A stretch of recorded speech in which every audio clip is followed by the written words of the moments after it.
Hello friends, आज हम लेकर आए हैं बायोलॉजी संडे के महत्वपूर्ण प्रश्न जो कि आपको मंडे को मिल रहे हैं। चलिए स्टार्ट करते हैं। आपका पहला प्रश्न है, पानी में कौन सा तत्व पाया जाता है। देखिए, पानी में बहुत छोटे छोटे तत्व पाए जाते हैं, तो कौन से होते हैं। तो option A is the right answer, यानी कि डाइटम जो होता है ये पानी में पाया जाता है। फिर इसी कड़ी में आपका अगला प्रश्न है, उस जंतु का नाम बताइए जिसके शरीर पर कैल्शियम कार्बोनेट का बाह्य कंकाल होता है, यानी कि इसका बाहरी कंकाल जो होता है कैल्शियम कार्बोनेट का बना होता है। तो इसका राइट आंसर होगा ऑप्शन ए, यानी कि घोंघा जो होता है इसका जो शरीर होती है, इसकी कंकाल होते हैं कैल्शियम कार्बोनेट का होता है। फिर एक किसान का मित्र कौन सा है, कछुआ, केंचुआ, चूहा या कबूतर। तो देखिए, किसान की खेती में जो बहुत ही मददगार है तो होता है केंचुआ। केंचुआ जबकि क्या काम करता है, किसानों की फसलों को बहुत अच्छा उत्पादन करता है। और फिर इसी कड़ी में आपका अगला प्रश्न है, एंट अमीबा हिस्टोलिटिका से होने वाले रोगों का नाम क्या है। तो एंट अमीबा हिस्टोलिटिका से आपको पेट संबंधित बीमारी होती है, यानी कि option C is the right answer. पेचिस नामक एक बीमारी होती है जो एंट अमीबा हिस्टोलिटिका के कारण होता है। आप हमें ये भी बताते चलें आपके कुल कितने क्वेश्चन सही जा रहे हैं, कमेंट बॉक्स में आंसर दीजिएगा। और इसी कड़ी में आपका अगला प्रश्न है, सबसे तरल संरचना वाले पौधे हैं। तो option C is the right answer. जीवाणु जो है सबसे तरल संरचना वाले पौधे हैं।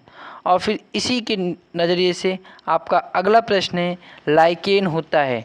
लाइकेन क्या होता है, आप देखिए लाइकेन का एक पेड़ भी होता है जो क्या कार्य करता है कि प्रदूषण को कम करता है। तो option C is the right answer, कवक तथा शैवाल। लाइकेन क्या होता है, एक प्रकार का कवक भी होता है और एक शैवाल भी होता है।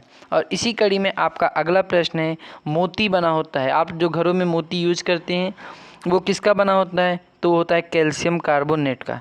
कैल्शियम कार्बोनेट का मोती बना होता है। तो option C is the right answer.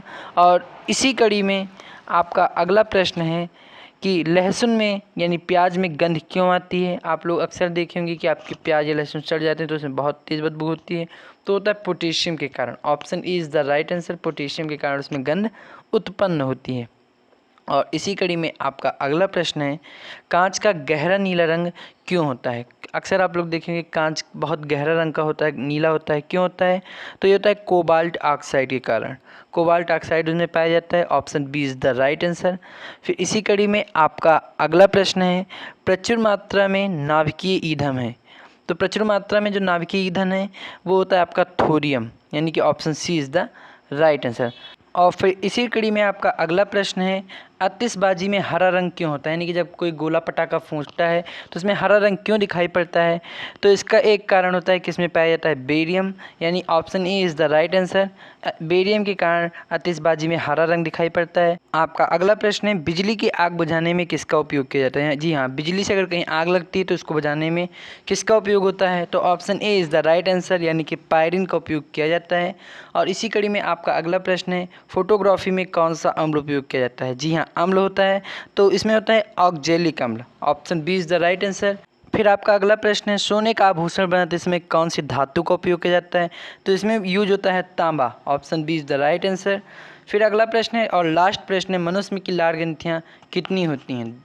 तो मनुष्य में 3 जोड़ी लार ग्रंथियाँ पाई जाती हैं जो हमारे डाइजेशन के साथ काम आती हैं। तो ये थे आपके बायोलॉजी के टॉप 15 क्वेश्चंस। अगर आपको पसंद आए हों तो हमें ये बताइए कमेंट में कि आपके कुल कितने क्वेश्चन सही गए, कितने गलत गए। कॉम्पिटिटिव एग्जाम, बोर्ड एग्जाम, इन सब के लिए बहुत ही महत्वपूर्ण है। आशा करता हूँ आपको ये वीडियो पसंद आया है। अगर आपको ये वीडियो पसंद आया तो चैनल को लाइक, कमेंट और सब्सक्राइब जरूर करें। Thank you.